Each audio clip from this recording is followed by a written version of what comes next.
नमस्कार, GMD news में आपका स्वागत है। मैं हूं अनुराग सक्सेना और खबरों के विस्तार में जानने से पहले एक नजर अभी तक हेडलाइंस पर। देश में कम हो रहे हैं कोरोना के मामले। 13 अप्रैल के बाद आज 2 लाख से कम केस दर्ज। पिछले 24 घंटों में 3,511 लोगों की मौत। देश में नए मामले घट रहे लेकिन मौतें नहीं। देश में पिछले 7 हफ्तों में 1,40,000 लोगों ने गंवाई जान। आंकड़ों में हुआ खुलासा। चक्रवात यास का दिखने लगा असर। बंगाल उड़ीसा के कई इलाकों में बारिश शुरू। तूफान कल टकराने के आसार। बिहार झारखंड में भी अलर्ट। सरकारी तेल कंपनियों ने फिर बढ़ाए पेट्रोल और डीजल के दाम। पेट्रोल और डीजल 17 से 27 पैसे प्रति लीटर हुआ महंगा।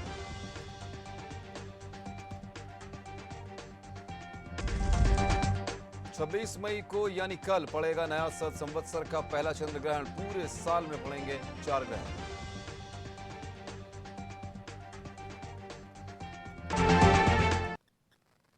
और अब खबरें विस्तार से। कानपुर में कानून व्यवस्था को लेकर कैबिनेट मंत्री सतीश महाना ने पुलिस अधिकारियों के साथ एक बैठक की।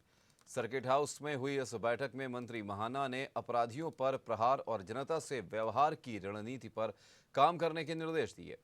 पुलिस कमिश्नर और अन्य पुलिस अधिकारियों को उन्होंने यातायात व्यवस्था पर काम करने की बात कही। साइबर क्राइम पर कार्रवाई के निर्देश दिए। बैठक के दौरान कमिश्नर असरुण ने कोरोना काल के दौरान पुलिस की कार्यशैली को बयान किया।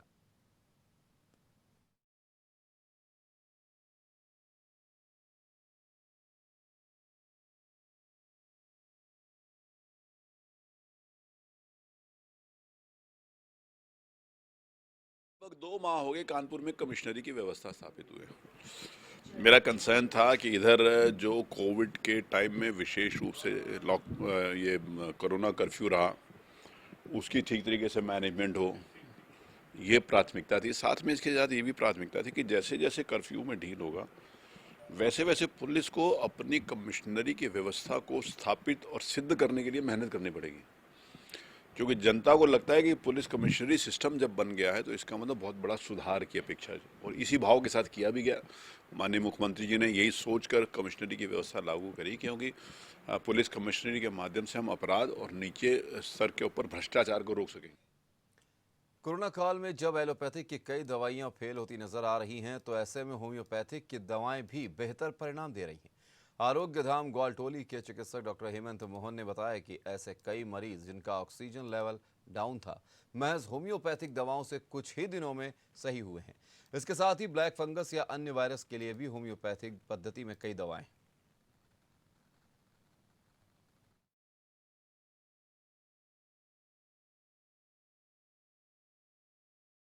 देखिए, इनका ये कॉमन सी चीज़ होती है, ब्लैक फंगस हो या वाइट फंगस हो। कल पहला केस आया है जिसको हम लोग येलो फंगस के नाम से जान रहे हैं। गाजियाबाद में पहला केस देखा गया है। इसमें घबराने की ज़रूरत नहीं है। ये अलग अलग कवक होते हैं। ये हमारे घर पे भी पाए जा सकते हैं। कहीं पर मॉइस्चर है, कहीं पर नमी है, हमारे गमले में, हमारी कार में, हमारे फ्रिज में, हमारे घर में। बहुत से लोग क्या करते हैं, आजकल गीले गीले मास्क पहन रहे हैं, उनको सैनिटाइज नहीं कर रहे हैं। स्वेटिंग की वजह से भी नमी जा सकती है, तो इसमें घबराने की ज़रूरत नहीं है। डस्ट में जहाँ पर बिल्डिंग या जहाँ इमारत बन रही हो, वहाँ पर से ये डस्ट से भी इन्फेक्शन कर सकता है। इसका मेन कॉज होता है कि सेकेंडरी इम्यूनिटी, जब बॉडी की सेकेंडरी इम्यूनिटी कम होती है, ऑक्सीजन की ट्यूब से भी पानी की बूंद चली जा रही है, तो ये फंगस बन जाता है। सबसे पहले फंगस जो है हमारी नाक के थ्रू आई में इफेक्ट करता है, आंखों में चिपचिपापन हो जाता है। ब्रेन में सेकेंडरी इन्फेक्शन भी कर सकता है, लोगों में लड़खड़ाहट भी हो रही है। सेकेंडरी इन्फेक्शन पेट में करके एसाइटिस वगैरह भी हो सकती है। इसमें बिल्कुल भी घबराए नहीं, लक्षणों पर होम्योपैथिक दवाइयाँ लेते रहे। होम्योपैथिक दवाइयाँ वेल प्रूव्ड है। कानपुर दक्षिण के गोविंद नगर में स्थित जागेश्वर अस्पताल में कोरोना वैक्सीनेशन अभियान में शामिल कार्यरत संविदा कर्मियों ने मंगलवार को हाथों में काली पट्टी बांधकर काम किया। संविदा कर्मचारियों की माने तो उनका कहना है कि प्रदेश सरकार के द्वारा कोरोना वॉरियर्स को 25% प्रोत्साहन भत्ते के रूप में दिए जाने की बात की थी, मगर कोरोना वॉरियर्स संविदा कर्मियों ने प्रदेश सरकार पर सरकारी कर्मियों को ही भत्ता दिए जाने पर नाराजगी जाहिर की है।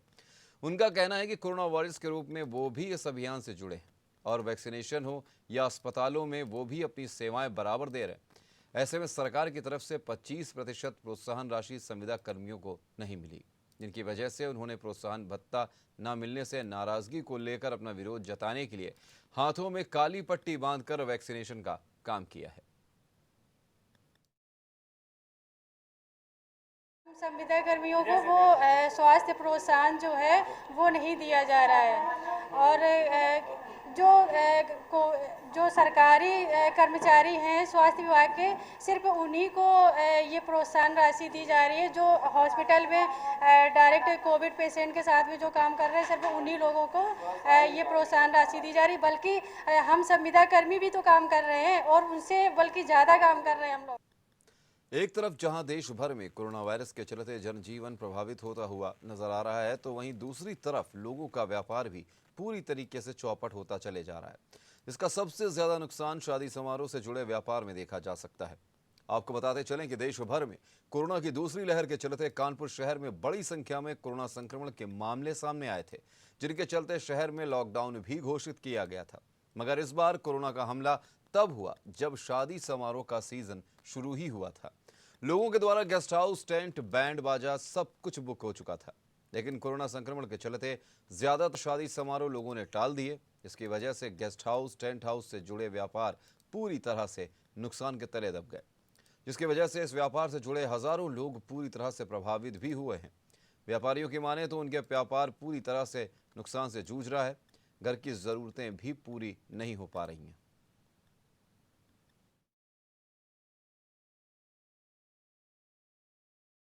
हम लोगों के काम में कई प्रकार के लोग संबद्ध रहते हैं, जैसे फूल वाले हैं, डीजे वाले हैं, ऑर्केस्ट्रा वाले हैं, बैंड वाले हैं, वेटर हैं और जनरेटर वाले हैं। इस तरह के कई विधाओं के कलाकार हम लोगों से संबंध है, जिनके पास इस टाइम खाने के लिए रोजी रोटी के बहुत ही ज़्यादा संकट का समय है। ना ही सरकार इनका किसी प्रकार का ध्यान दे रही है, ना ही शहर स्तर पे, डीएम स्तर पे कोई हम लोगों को मदद मिल रही है, ना ही केंद्र स्तर पे कोई मदद मिल रही है। अभी आपने कुछ ज्ञापन वगैरह भेजा है? हाँ, 17 मई 2021 को प्रधानमंत्री को ज्ञापन उत्तर प्रदेश सरकार से गया है हमारा। 2-3 महीने तो इधर पे 1-1.5 साल हो गया पूरे कोई काम ही नहीं है और पूरी तरीके बेरोजगार हो गए हम लोग। और परिवार का भार अब भैया ये मानिए कि कर्जा लेते हैं या कुछ बेचते हैं, उससे अपने घर का क्या कहते हैं पालन पोषण करते हैं भैया। लॉकडाउन लगा, पीछे लॉकडाउन था, इधर 25 लोगों का कार्यक्रम, तो आपके कार्यक्रम कितने कैंसिल हुए हैं लगभग? भैया ये मान लीजिए कि जहाँ 25 से 30 बुकिंग थी वहाँ पे 2 या 3 हमने करी हैं, बाकी कुछ काम ही नहीं हुए। शहर कांग्रेस कमेटी की ओर से इस संकट काल में प्रियंका गांधी सैनिटाइजेशन अभियान की शुरुआत की गई है। शहर अध्यक्ष नौशाद आलम मंसूरी ने बताया कि रोजाना 4 वार्ड में सैनिटाइजेशन का काम हो रहा है। ऐसे घर जहां पर कोविड-19 के मरीज थे या होम आइसोलेशन में मरीज रहे थे, ऐसे घरों के अंदर भी सैनिटाइजेशन का काम किया जा रहा है।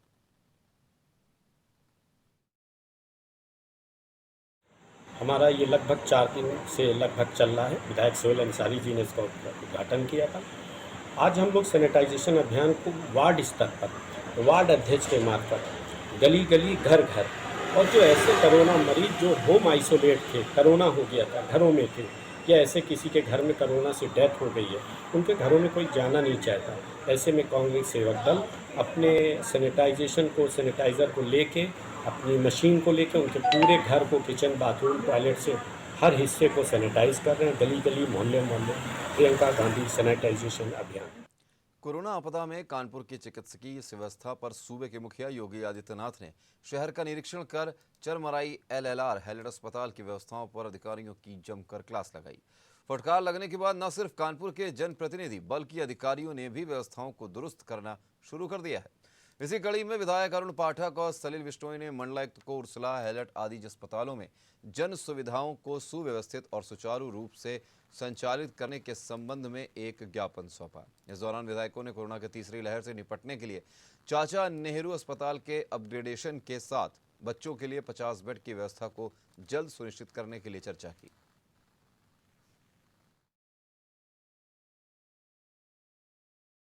कानपुर मंडल से कानपुर के सरकारी अस्पतालों, विशेष रूप से लाला लाजपत राय, हैलट और उर्सला, इनमें और जन सामान्य को और बेहतर सुविधाएं कैसे मिल सकती हैं, उस पर विचार करने के लिए मंडलायुक्त के साथ बैठक रखी थी, जिसमें हम लोगों ने अपने कुछ सुझाव दिए हैं।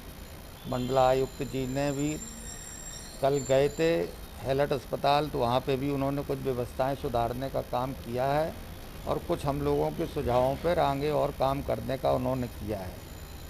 हम लोगों का सुझाव था कि जो हमारे पास वर्तमान में संसाधन उपलब्ध हैं, उन संसाधनों का पूरा उपयोग करके आने वाले मरीजों को ज़्यादा से ज़्यादा कैसे सुविधाएं उपलब्ध करा सकते हैं, इसके लिए प्रशासन का प्रभाव होना चाहिए और प्रशासन का दबाव होना चाहिए। देखिए, आज माननीय जो एमएलसी है सलील बिश्नोई जी और माननीय एमएलसी अरुण पाठक जी आए थे आज मिलने के लिए। और ये 2-3 दिन पहले माननीय मुख्यमंत्री का यहाँ पे भ्रमण हुआ था और कानपुर डिवीज़न के कोविड के जो तैयारियां हैं उसकी उन्होंने समीक्षा की थी। उसमें जो हमारे जीएसएम मेडिकल कॉलेज और जो हेलेट अस्पताल है उसको लेके कुछ समस्या वहाँ पर उठाए गए थे और माननीय मुख्यमंत्री द्वारा मुझे ये निर्देश दिए गए थे कि विज़िट करके उसका रिव्यू कर ले, देख ले क्या क्या समस्या है और किस तरह से इसको हल की जा सकती है और जो सेवा है कैसे बेहतर की जा सकती है। उसी को लेके आज जो है यहाँ पे उनके द्वारा जो बिंदुएं थी वो विस्तृत रूप से रखी गई कि जो समस्या है वहाँ पे ग्राउंड लेवल पे, तो उसका हम लोगों ने विस्तृत समीक्षा की और उसके बाद प्रिंसिपल मेडिकल कॉलेज से भी इस संबंध में वार्ता की है। और कल भी मैंने विजिट किया था वहाँ पे, 3-4 बिंदु पे डिटेल रिव्यू किया था। उसके अलावा भी कुछ और बिंदु है जिसको आने वाले दिनों में देखना है चीज़ों पे। 5 सालों के लिए नवनिर्वाचित हुए ग्राम प्रधानों ने ग्राम सभा के सदस्यों के साथ पद और गोपनीयता की शपथ ली। विकासखंड सरसौल के 62 ग्राम सभाओं के 36 प्रधान आज और कल अपनी टीम के साथ शपथ ग्रहण करेंगे, जबकि 26 अन्य ग्राम सभाओं जिनमें कोरम पूरा नहीं हुआ है उनके प्रधान कोरम पूरा होने के बाद शपथ लेंगे। कोरोना की वजह से इस बार सामूहिक शपथ ग्रहण समारोह का आयोजन ब्लॉक में नहीं किया गया, जिसकी वजह से वर्चुअल तरीके से इसे किया गया। सभी प्रधानों और उनकी टीम को पंचायत सेक्रेटरी यानी ग्राम्य विकास अधिकारियों ने शपथ ग्रहण कराया, जबकि कृषि अधिकारी इसके लिए नोडल नियुक्त किए गए।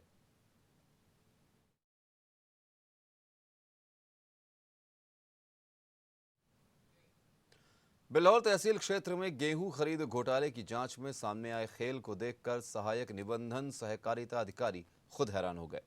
वहीं केंद्रों की जगह राइस मिल में किसान का पता नहीं, मगर खरीद किसान के नाम पर दिखाई जा रही थी। जिला सहकारिता अधिकारी SN खरे के साथ जांच की तो केंद्र नहीं खुला पाया गया। वहीं केंद्र प्रभारी ने बताया कि केंद्र कभी खुलता ही नहीं है। केंद्र प्रभारी राजेश कुमार को बुलाकर कागजात मांगा, लेकिन वो दे नहीं सके। क्षेत्रीय प्रबंधक के कहने पर यह केंद्र सिर्फ कागजों पर चल रहा था और वहीं गेहूं की खरीद अनुज ट्रेडर्स राइस मिल में हो रही थी। इसी तरह और केंद्र के प्रभारी सोहेल ने भी खरीद से इनकार किया।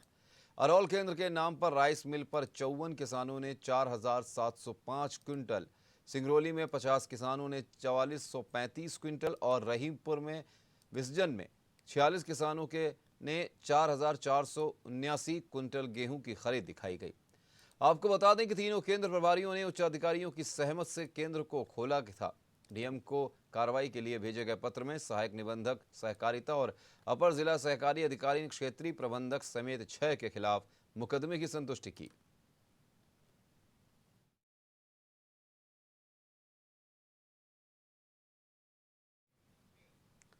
कानपुर में लगातार वैक्सीनेशन हो रहा है। लोग इस वैक्सीनेशन में बढ़ चढ़कर हिस्सा ले रहे हैं। सभी वैक्सीनेशन सेंटर पर कोरोना के सभी नियमों का भी पालन किया जा रहा है। कानपुर के उर्सुला अस्पताल के वैक्सीनेशन सेंटर में सुबह से ही लोगों की भीड़ लगी हुई है। इस सेंटर पर 18 से 44 साल और 45 से अधिक उम्र के लोगों को वैक्सीन लगाई जा रही है। सेंटर में वैक्सीन लगवाने के लिए युवाओं के अंदर ज्यादा जोश देखा जा रहा है। वैक्सीन लगवाने आए लोगों ने बताया कि पहले बहुत डर लग रहा था, लेकिन अब ऐसा लग रहा है कि कोरोना से आधी जंग हमने जीत ली है। लोगों से अपील करते हुए उन्होंने कहा कि लोग ज्यादा से ज्यादा संख्या में यहाँ पहुंचे और वैक्सीन लगवाएं। क्या कुछ सोच के आई थी, कैसा महसूस कर रही हैं? घबराहट हो रही थी, अब ठीक लग रहा है। अब ठीक लग रहा है। लोगों को क्या कुछ कहना चाहेंगे कि लोग बढ़ के आए, क्या सकते हैं? सबको वैक्सीन लगवानी चाहिए। हाँ, वैक्सीन लगवा के ऐसा लग रहा है आधी कोरोना से हम जीत लिए और सभी लोग लगने का लगेगा कि कौन वैक्सीन देती है। आगे क्या कुछ लोगों को कुछ कहना चाहेंगे कि लोग बढ़ के आए? लोगों से यही कहेंगे वैक्सीनेशन लगवा लें। जो अभी लॉकडाउन के दरमियान घर पे ऐसे बैठ रहे हैं, घबरा रहे हैं, कम से कम वैक्सीनेशन लगने के बाद फ्री माइंड होकर कहीं भी निकल जाए। फिलहाल यहाँ वक्त एक ब्रेक का, बने रहिए JMD न्यूज़ के साथ।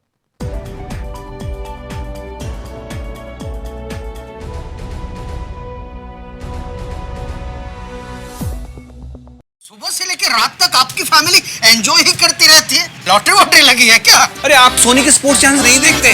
नहीं मतलब WWE का Raw, SmackDown, Euro 2020, Copa, India के सारे cricket tours, Sri Lanka, Zimbabwe, England और ऊपर से ओलंपिक गेम्स भी। अरे भाई साल भर यहाँ पे धमाकेदार स्पोर्ट्स एंटरटेनमेंट चलता है। इससे ज्यादा जबरदस्त एंटरटेनमेंट और कहाँ मिलेगा?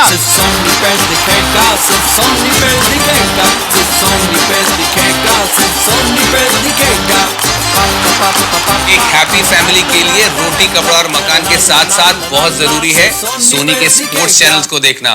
धन्वंतरी सुपर स्पेशलिटी हॉस्पिटल, दक्षिण कानपुर का एकमात्र super speciality hospital, CGHS, QCI और NABH द्वारा प्रमाणित। दक्षिण कानपुर में सभी तरह के विशेषज्ञों से सुसज्जित एकमात्र super speciality OPD, round the clock critical care expert द्वारा कवरेज एवं अत्याधुनिक मशीनों से लैस ICU। कानपुर के एकमात्र विश्व स्तरीय super speciality fully SS modular OT, सभी प्रकार के कैंसर का विश्व स्तरीय इलाज। श्रीलकन साड़ीज, कानपुर का जाना माना नाम, जिसके पास है डिजाइनर साड़ियों, ब्राइडल लहंगों व साइड लहंगों का नायाब व विशाल संग्रह, जो आपको बना दे दीवाना। श्रीलकन साड़ीज, जो हर खुशी के पल में है आपके साथ, इस बार भी दे रहा है आपको ब्राइडल लहंगों व साइड लहंगों पर फ्लैट 30 से 50% का डिस्काउंट।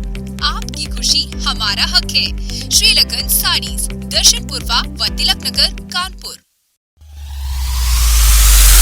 अब डन और आपका रिश्ता होगा और भी गहरा। सिर्फ 299 में लीजिए आनंद अपने मनपसंद चैनल्स का, न्यूज और मनोरंजन के साथ IPL और लाइव क्रिकेट, अनलिमिटेड मजा सिर्फ 299 में। आनंद साहब से लाइव गुरबानी, लोकल खबरें, भोजपुरी गाने व फिल्में सिर्फ 299 में। ऑफर का लाभ उठाएं। अपने डेन लोकल केबल ऑपरेटर से आज ही संपर्क करें। देशवासियों से GMD न्यूज की अपील, भीड़ भाड़ वाली जगहों में जाने से करें परहेज। मास्क और हैंड सैनिटाइजर का करें प्रयोग। 2 गज की दूरी, कोरोना काल में मास्क जरूरी। भीड़ से बनाए दूरी, नहीं तो संकट भारी। कोविड की गाइडलाइन का करें पालन।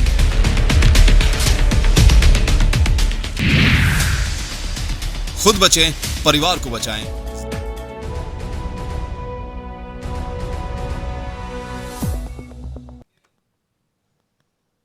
ब्रेक के बाद आपका स्वागत है। बढ़ते हैं अन्य खबरों की ओर।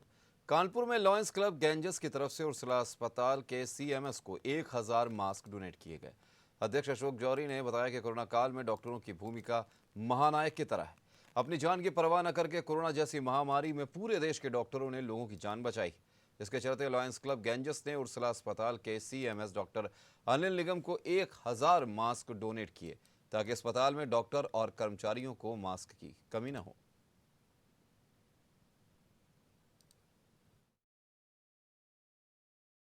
हम लोग लायंस क्लब से 1000 मास्क उर्सला के को डोनेट कर रहे हैं और N95 ओरिजिनल N95 हम लोग दे रहे हैं और इनको समर्पित कर दिया हम लोगों ने।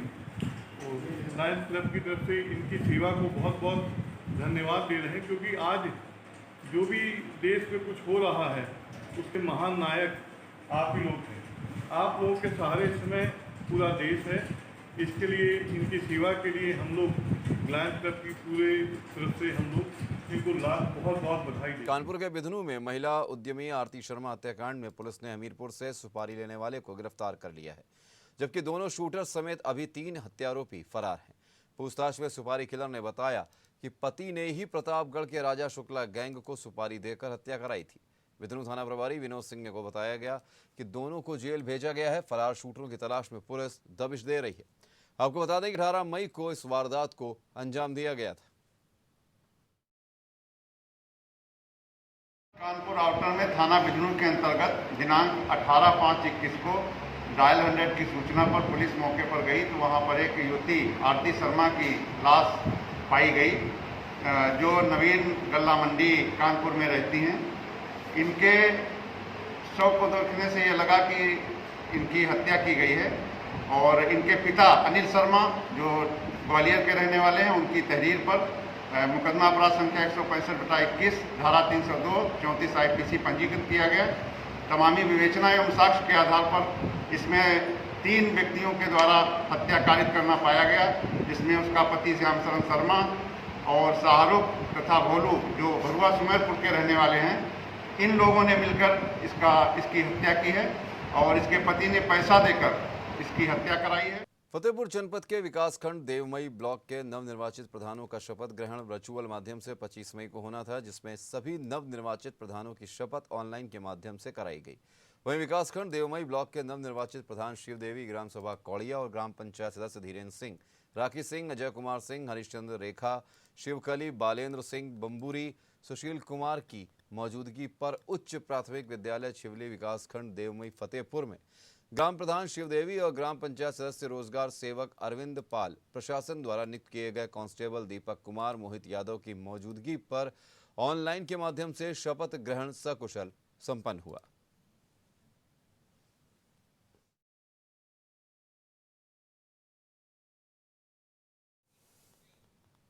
दहीनोरा कार्यक्रम से वापस घर जा रहे ट्रैक्टर ट्रॉली खंती में पलटने से ट्रॉली में बैठे लोगों के दबने से 4 महिलाओं की दर्दनाक मौत हो गई।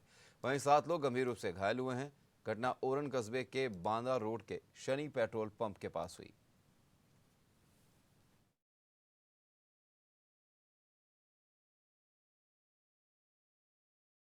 कि चौकी ओरन को सूचना प्राप्त हुई कि एक ट्रैक्टर जिसमें 26-27 महिला, पुरुष और बच्चे किसी कार्यक्रम से लौट रहे थे और सनी पेट्रोल पंप के पास में ट्रैक्टर अनियंत्रित होकर के वो पलट गई, जिससे वहाँ पर उसमें काफ़ी लोग दब गए थे। मौके पर पुलिस फोर्स पहुँच करके सबको रेस्क्यू किया गया और बाद में पता चला कि उसमें 4 महिलाओं की उसमें वहाँ पर दुखद मृत्यु हो गई। शेष लोगों को बिसंडा स्वास्थ्य केंद्र में तत्काल उनको पहुंचाया गया और जहां पर उनका प्राथमिक उपचार किया जा रहा है। उत्तर प्रदेश के इटावा जिले में पंचायत चुनाव के लिए फर्जी आईडी बनाकर अपनी पत्नी के पक्ष में मतदान कराने के मामले में एक नवनिर्वाचित प्रधान पति को गिरफ्तार कर जेल भेज दिया गया। इटावा के पुलिस अधीक्षक ग्रामीण ओमवीर सिंह ने जानकारी देते हुए बताया कि प्रधानी चुनाव के दौरान फर्जी आईडी बनवाकर धोखाधड़ी से अपने पक्ष में मतदान कराने के मामले में नवनिर्वाचित ग्राम प्रधान मड़ौली शालिनी चौहान के पति निर्मल चौहान को पुलिस ने गिरफ्तार किया है। पुलिस ने निर्मल को कोर्ट में पेश किया, जहां से उसे न्यायिक हिरासत में जेल भेज दिया गया।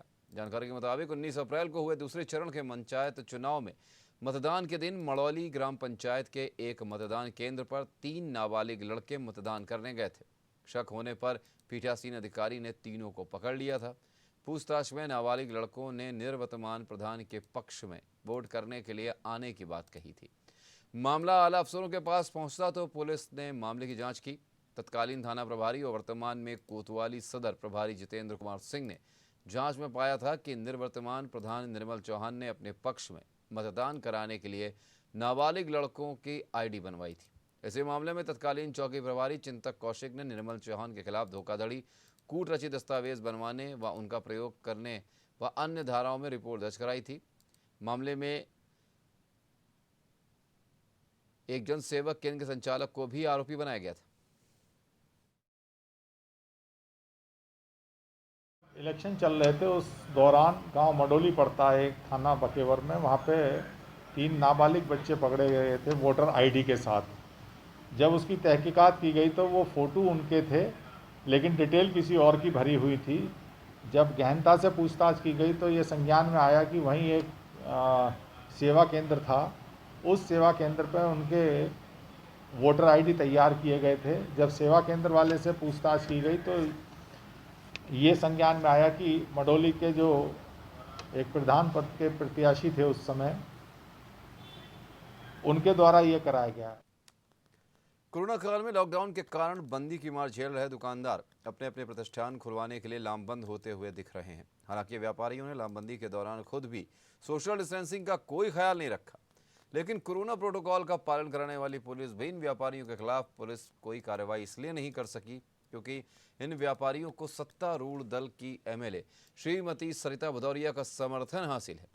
इटावा के बजाजा लाइन चौराहे पर व्यापार मंडल अध्यक्ष अनंत प्रताप अग्रवाल की अगुवाई में सैकड़ों व्यापारियों ने घंटा बजाकर एक मांग पत्र भारतीय जनता पार्टी की सदर एमएलए श्रीमती सरिता भदौरिया को इस बाबत दिया कि व्यापारियों ने मांग की है कि लॉकडाउन में संकट से जूझ रहे व्यापारियों के प्रतिष्ठानों को करीब 4 घंटे के आसपास प्रतिदिन खुलवाया जाए ताकि वो भी अपना खर्चा चलाने की स्थिति में आए।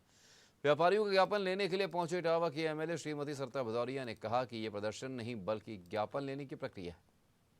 व्यापारियों के ज्ञापन को उचित स्थान पर पहुंचाकर उनकी मदद करने की कोशिश की जाएगी।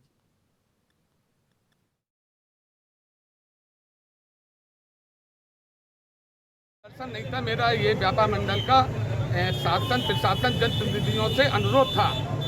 2020 में पीक साल पर कोरोना रहा, पूरा बाजार बंद रहा, व्यापारी परेशान हुए।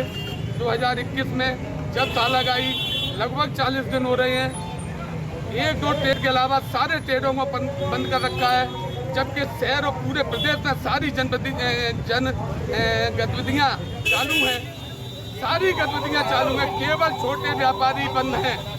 मेरा ये शासन प्रशासन से अनुरोध है कि जिस तरह से और विभाग व्यापार खुल रहे हैं, कल कारखाने खुल रहे हैं, हमारे व्यापारियों को भी 2-3-4 घंटे की अनुमति दी जाए जिससे वो भी अपनी रोजी रोटी चला सकें। आयोजन नहीं था, व्यापारियों ने अपनी बात हमसे कही है और हम उचित जगह पर उस बात को पहुंचाकर इनकी मदद करने का पूरा प्रयास करेंगे। किस तरीके की मांग थी व्यापारियों की, क्या उन्होंने आपसे कहा है? जो भी मांग है, मांग पत्र है हमारे पास, हम इसको पढ़ेंगे। काल में उर्सुला अस्पताल की सेवाओं से संतुष्ट होकर पूर्व कोरोना पॉजिटिव मरीज आलोक अग्रवाल और श्री श्याम परिवार की ओर से उर्सुला अस्पताल को अत्याधुनिक वेंटिलेटर का दान किया गया, जिसकी कीमत लगभग 20 लाख रुपए है। इस मौके पर मेडिकल ऑफिसर डॉक्टर सपन गुप्ता ने संस्था का आभार जताया और कहा कि ऐसे संकट काल में ये सेवा ही समाज की असली सेवा है।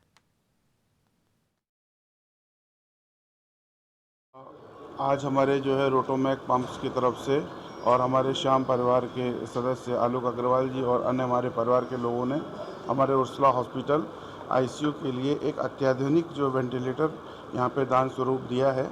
चूँकि इनके परिवार के काफ़ी लोग कोरोना पॉजिटिव थे, तो उनका उपचार अस्पताल में और घर पे भी पूरे जो है हम लोगों ने किया। और इसी बात को लेकर एक समाज में मैसेज है, जो आज हम लोगों को ज़रूरत है समाज के लिए, वो संसाधन की ज़रूरत है, वो संसाधन हमको समाज धीरे धीरे मुहैया करा रहा है। इसी प्रेरणा स्रोत उन्होंने हमारे को वेंटिलेटर प्रदान किया। हमारे कंपनी रोटो पंप्स लिमिटेड के द्वारा उर्सुला हॉर्समैन हॉस्पिटल पुरुष विभाग के इमरजेंसी हॉस्पिटल में एक अत्याधुनिक तकनीकी से सुसज्जित वेंटिलेटर दिया जा रहा है। हम लोगों ने अभी 5 नोएडा अथॉरिटी को वेंटिलेटर दिए और एक ही यहाँ पर कानपुर में। कानपुर में लगातार हो रहे वैक्सीनेशन में लोग बढ़ चढ़कर हिस्सा ले रहे हैं, जिसकी वजह से वैक्सीनेशन सेंटरों पर भारी भीड़ देखने को मिल रही है। इस भीड़ को कम करने और सभी को वैक्सीन लग सके, इसको लेकर प्रशासन की तरफ से एक मुहिम 26 तारीख से शुरू की जा रही है, जिसमें ग्रीन पार्क स्टेडियम से सबसे बड़ा मेगा वैक्सीनेशन कैंप लगाया जा रहा है। मुख्य विकास अधिकारी महेंद्र प्रताप सिंह ने बताया कि इस वैक्सीनेशन कैंप से 1200 से 1500 युवाओं को वैक्सीन लगाई जाएगी। कैंप में रोजाना 6 सेशन होंगे। सभी लोग कोविन पोर्टल के माध्यम से रजिस्ट्रेशन करवा सकते हैं।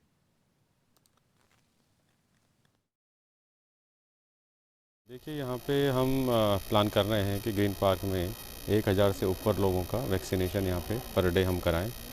उसके लिए यहाँ पे करीबन 7 सेशन जो है वैक्सीनेशन के वो हमने क्रिएट कर रहे हैं और उसके लिए लोगों का बैठने का कहाँ पे व्यवस्था होगा, observation room, vaccination room, proper social distancing के साथ लोग आएँ, अपना बैठें और ग्रीन पार्क का जो व्यू है उसको एंजॉय करें, ताकि जो वैक्सीनेशन जो अभी हमारे गवर्नमेंट फैसिलिटीज़ में हो रहा है, पीएससी सीएससीज़ में, वहाँ पे आप सब लोग देखते हो बड़ी लाइन लगी रहती है और लोग धूप में खड़ा होकर बड़ा अनकम्फर्टेबल लोगों के लिए रहता है। उन्हीं सब समस्याओं को हमें देखते हुए एक यहाँ पे ग्रीन पार्क को चुना है और स्पोर्ट्स विभाग के सहयोग से यहाँ पे हम एक अच्छा मॉडल वैक्सीनेशन सेंटर बना के वैक्सीनेशन का काम कराएंगे। खिलाड़ियों से लेकर क्रिकेट प्रेमियों के लिए उत्साह का गवाह बना ग्रीन पार्क स्टेडियम अब कोरोना से जंग में सबसे बड़ी अहम भूमिका निभाने जा रहा है। 26 मई से यहां पर मेगा वैक्सीनेशन कैंप लगाया जाएगा, जिसमें रोज़ाना 6 सेशन होंगे, जिसमें 1200 से 1500 युवाओं को वैक्सीन लगाई जाएगी। अब देखना यह है कि प्रशासन की ये मुहिम रंग लाती है या नहीं। वीडियो जर्नलिस्ट शहनाज खान के साथ अपना शुक्ला, जेएमडी न्यूज़, कानपुर। झांसी में मंगलवार की दोपहर सर्राफा व्यापारियों ने झांसी कोतवाली को घेर लिया और धरना प्रदर्शन किया। पुलिस के खिलाफ नारे लगाए। व्यापारी बंटी सोनी ने आरोप लगाया कि खंडेराव गेट चौकी इंचार्ज ब्रजेश साहू लगातार व्यापारियों का उत्पीड़न कर रहे हैं। चालान के नाम पर वसूली की जा रही है। लॉकडाउन में गाइडलाइन जारी है, यदि किसी व्यक्ति की शादी से जुड़ा कोई सामान दुकान में है तो उसको दिया जा सकता है। यही एक व्यापारी कर रहा था तो चौकी इंचार्ज ने उसे जबरन धमकाया, जिसके बाद व्यापारी आक्रोशित होकर एकत्र हुए।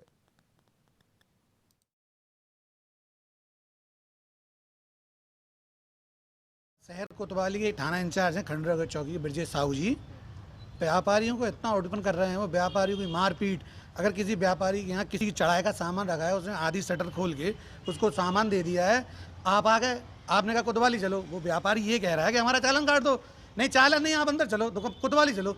तो व्यापारी अपना माल छोड़ कोतवाली जाएगा क्या? उसके बाद उन्होंने जनप्रतिनिधि हम लोगों से बेइज्जती की, बहुत भयंकर बाजार में दौड़ाया। पैसे की उंगाई भरपूर कर रहे हैं वो ब्रजेश साहू, इतनी पैसे की उंगाई कर रहे हैं कि कोतवाली को उन्होंने बिल्कुल नरक बना दिया है। हम लोग 1 महीने पहले भी ज्ञापन दिया था, इनके खिलाफ सीओ साहब से मिले थे, सीओ साहब ने कहा था इनकी हम जांच कराएंगे, आज तक कुछ नहीं हुआ। इतना आतंक मचा दिया उन्होंने शहर क्षेत्र में, व्यापारियों को इतना परेशान कर दिया कि हद से ज़्यादा। कानपुर के बजरिया थाना क्षेत्र के बेकनगंज स्थित राधा कृष्ण मंदिर, जो तकरीबन 80 साल से भी ज्यादा पुराना बताया जा रहा है, मंदिर कई सालों से बंद पड़ा था। हालांकि इस मंदिर मामले में एक मुकदमा भी अदालत में चल रहा है। इस इलाके में मुस्लिम आबादी निवास करती है। बीते दिन मंदिर अचानक गिर जाने की बात सामने आई। बताया जा रहा है कि काफी जर्जर हालात में यह मंदिर था, लेकिन बजरंग दल कानपुर जिला संयोजक कृष्णा तिवारी ने इस मामले पर सवाल उठाया। उनका कहना है कि मंदिर को लेकर अदालत में विवाद चल रहा था। जिस तरह से ये मंदिर गिरा है उसकी जांच होनी चाहिए।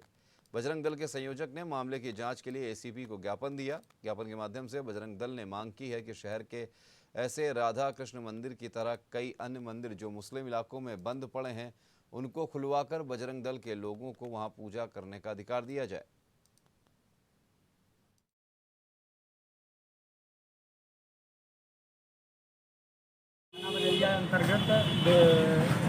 थाना बजरिया अंतर्गत तलाक महल के पास एक हिंदू मंदिर ढह गया है, जो कि मुस्लिम नवीन आबादी के बीच में था।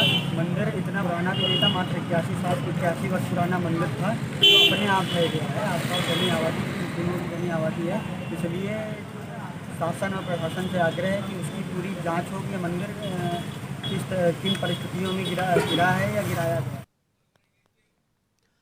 चक्रवाती तूफान ताउते में मुंबई के तट पर जहाज बार्ज P-305 में फंसे अमित कुमार कुशवाहा के सकुशल घर लौटने पर माता पिता की आंखें भर आईं।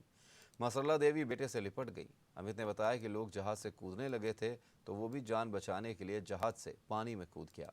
कन्नौज जनपद के चंदापुरवा गांव के किसान अजय कुमार कुशवाहा के बेटे अमित कुमार जहाज बार्ज P-305 पर तैनात थे। घर आने पर अमित कुमार ने आप बीती सुनाई। अमित ने बताया कि हम बार्ज P-395 में जहाज में पेंटर पद पर काम कर रहे थे, तभी अचानक सीनियर का एक संदेश आया कि 50 से 60 किलोमीटर की रफ्तार से तूफान आने की जानकारी है। तूफान की वजह से प्लेटफॉर्म से हटाकर 200 मीटर की दूरी पर जहाज खड़ा कर दिया गया था।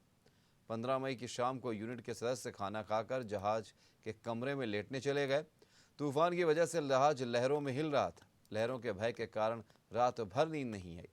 16 की सुबह 7 बजे सभी लोग यूनिफॉर्म पहनकर नाश्ता करने नीचे पहुंचे। नाश्ता भी नहीं मिला। मालूम हुआ कि तूफान की वजह से रात में कैंटीन में आग लग गई। इसके बाद 8 बजे अनाउंस हुआ कि जहाज के कुल 8 एंकर थे जो पूरी तरह ध्वस्त हो चुके थे। फिर से सीनियर का संदेश आया कि सभी लोग सेफ्टी जैकेट पहन लें, किसी भी समय पानी में कूदना पड़ सकता है। जहाज एक प्लेटफॉर्म से टकरा चुका है, जिसके कारण जहाज में छेद हो गया है और जहाज किसी भी समय डूब सकता है। वहीं हवा 170 से 180 किलोमीटर की रफ्तार से चलनी शुरू हो चुकी थी। जहाज पूरी तरह से पानी में डूब रहा था। सभी लोग सीनियर के आदेश का इंतजार कर रहे थे। जहाज डूबने के 15 मिनट पहले शाम 4 बजे सभी लोग पानी में कूदने लगे। जहाज में 306 लोग मौजूद थे। काफ़ी लोगों के कूदने पर वो भी कूद गए। रात भर पानी में तैरते रहने के बाद जिंदा रहने की उम्मीद लगभग छोड़ दी थी। कुछ समझ नहीं आ रहा था। हवा के झोंके में सेफ्टी जैकेट के साथ काफ़ी दूर तक चले जाते थे। 14 घंटे के बाद सुबह 8 बजे जब नेवी का जहाज पहुंचा तो नेवी कोच्चि के जवानों ने बाहर निकाला।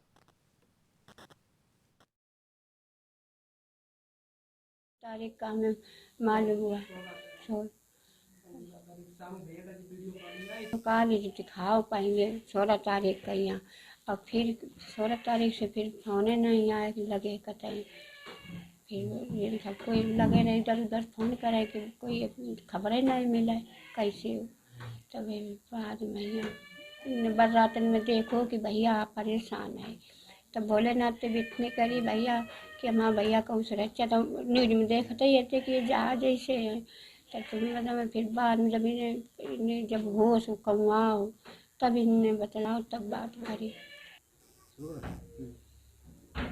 क्या नाम है भैया आपका? अमित कुमार कुशवाहा, कहाँ रहने वाले? कन्नौज चंदाप्रभा। ताउते तूफान में जानकारी हुई थी आप फंसे थे, किस प्रकार से आपने जान बचाई और क्या नज़ारा था उस समय वहाँ पे? जान क्या बचाई, हम लोगों को बताया गया था सुबह 7 बजे अनाउंस हुआ कि जहाज़ डूबने वाला है। सब लोग अपना अपना सेफ्टी जो भी सेफ्टी बेल्ट है सेफ्टी जैकेट है वो लोग पहन लीजिए, रेडी रहें। कभी भी बोला जा सकता है कि कूदना है। हम लोग रेडी हो गए पहन पून के। फिर इसके बाद में फिर बोला गया कि रुक जाओ अभी जब कोई बोर्ड आएगा इसके बाद में कूदना। वहाँ पे कोई बचाने वाला था नहीं। फिर बोर्ड आते आते आते आते लगभग उसको 7 बजे से 4 बज गया। 4 बजे बोर्ड आया नेवी का। इसके बाद में पूरा जहाज़ डूब चुका था, थोड़ा बाकी रहा था। तो फिर हम लोगों को ऑर्डर मिला कि चलो सब लोग कूदो एक साथ में। फिर धीरे धीरे धीरे 15 मिनट के अंदर सब लोग कूद गए। इसके बाद में जो जहाज़ था वो पूरा डूब गया। लॉकडाउन में जहां एक तरफ सभी जनप्रतिनिधि अपने अपने घरों में एसी में बैठे थे, वहीं दूसरी तरफ साहिब आलम नाम के व्यक्ति गरीबों और ज़रूरतमंद लोगों को रोज़ाना खाना बना के खिला रहे हैं। रोज़ सैकड़ों लोगों को खाना खिलाने वाले साहिब आलम बताते हैं कि इस रसोई की शुरुआत 40 दिन पहले नाश्ता बांटने से हुई थी, मगर सड़कों पर उतरकर जब लोगों को देखा तो लोगों को खाने की बहुत ज़रूरत है, जिसके बाद से हमने लोगों को खाना खिलाना शुरू कर दिया। लोगों को खाना खिलाकर बहुत सुकून मिलता है।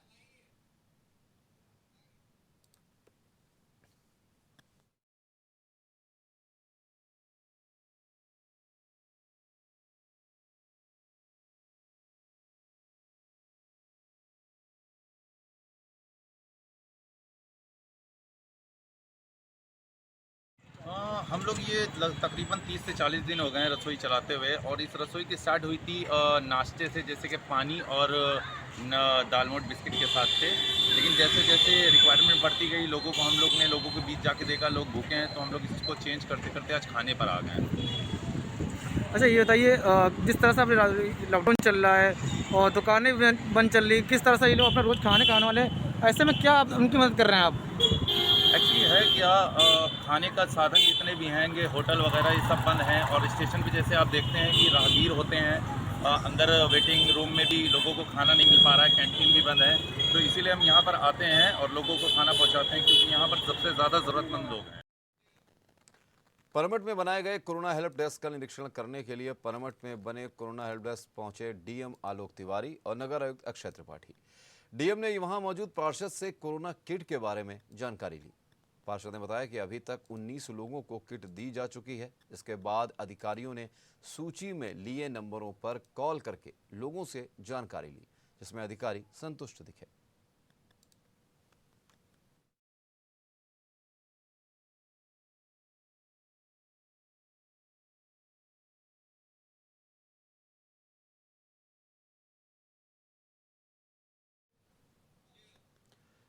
और इस वक्त के न्यूज़ बुलेटिन में फिलहाल इतना ही। मुझे दीजिए इजाजत। बाकी खबरों के लिए देखते रहिए जेएमडी न्यूज़। नमस्कार।